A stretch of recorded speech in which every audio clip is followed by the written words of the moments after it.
Hello everyone, welcome to this video, and in this video I'm going to show you how you can enable music fade over on the Apple Music app. So basically, in order to enable music fade, what you simply need to do is open the settings app on either your iPhone, iPad, it will also work on your MacBook or iMac. So what you need to do is open settings just like this, and once you've done that, we are simply going to scroll a little bit down till we find music, which is going to be right here, as you guys can see.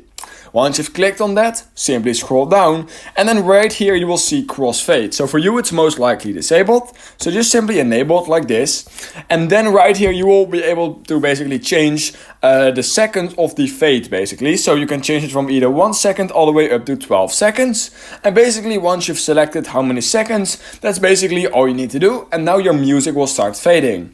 So yeah, that's basically all you need to do. If you learned something from this video, then please consider liking this video and subscribing to my channel. And I hope I will see you in my next YouTube tutorial video.